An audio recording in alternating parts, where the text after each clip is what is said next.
Hello guys, welcome back to another lovely trading video. In this one we're going to be doing some in-depth stock analysis on the Norwegian cruise line, ticker NCLH. Reason for this is we can see today it is one of the leading gappers on the large cap side of things, being up around 13% as we're recording this video. So to get straight into it, we can see we're currently sitting around this $13 level, and this is going to be instantly one of the levels that we're looking at. The reason for that is the $13 firstly is a psychological level, it's a whole dollar, so you tend to see some resistance coming into here, and then it is also the half deviation on the 4 hour, and so that's why if we're going to check it intraday, we can see this is why the stock is starting to struggle around here.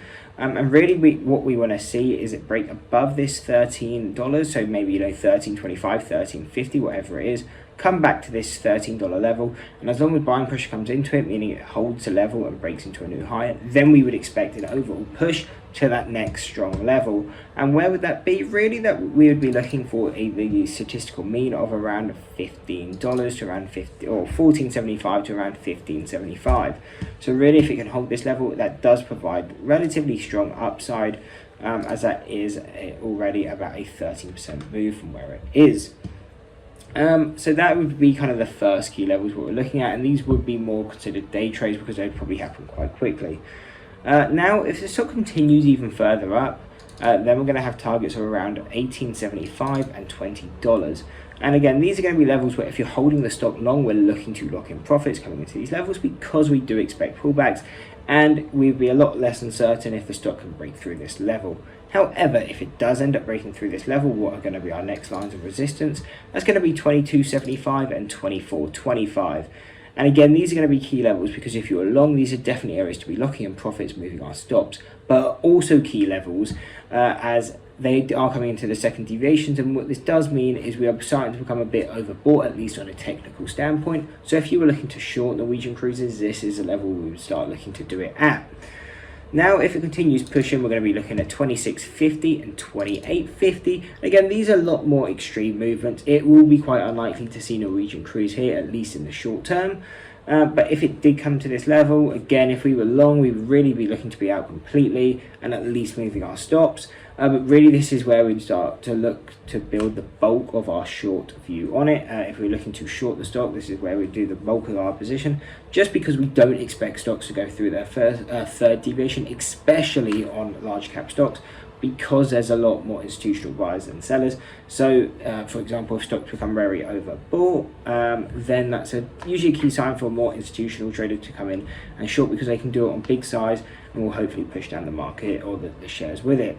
Now on small caps, and that's the only difference if you do watch these videos, is on the small caps, we are a lot less certain to kind of short at the second and third deviations because they're more retail traders, so it can continue going. So that's always the big difference between small and large caps, is we can be a lot more strong or a lot more reliant on these levels on large cap stocks just because they're more broadly used by institution and algorithms. So if they're becoming overbought or oversold, they would tend to move in that direction. So it's a lot easier to do mean reversion sort of strategies.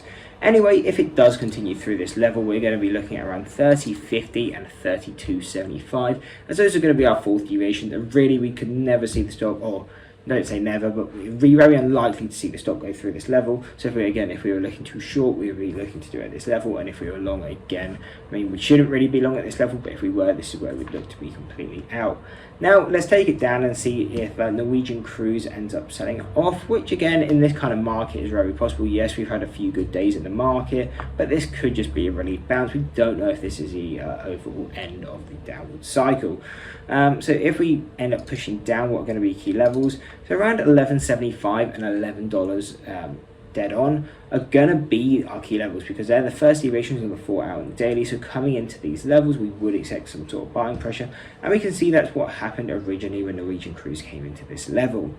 Now, if the buying pressure or selling pressure pushes it through that level, then we're going to be looking more towards that $7.25 and $7.50 level. And this would be a good or relatively good level if you're looking to trade the stock long, because not only would it be at a second deviation, which we would consider oversold, but it would also be at a 52-week low, which I guess you could consider getting the stock quite discounted. Now, at an extreme, kind of our final target is around this 325. Again, that is the third deviation, but seeing Norwegian cruise down at that level is very unlikely. even if we are in a recession. That still seems relatively cheap for that kind of stock. So really we could see a push down to the 7, which is a lot more probable, but really even the area we're in right now is considered quite discounted, and we would be looking at a kind of short-term target of around $14 and a further out target of around $18 to $20. Anyway, that is the breakdown on Norwegian Cruise Line. So if that did help, don't forget to drop a like and subscribe. I hope to see you next one, and that's it. Peace. And maybe I'm crazy,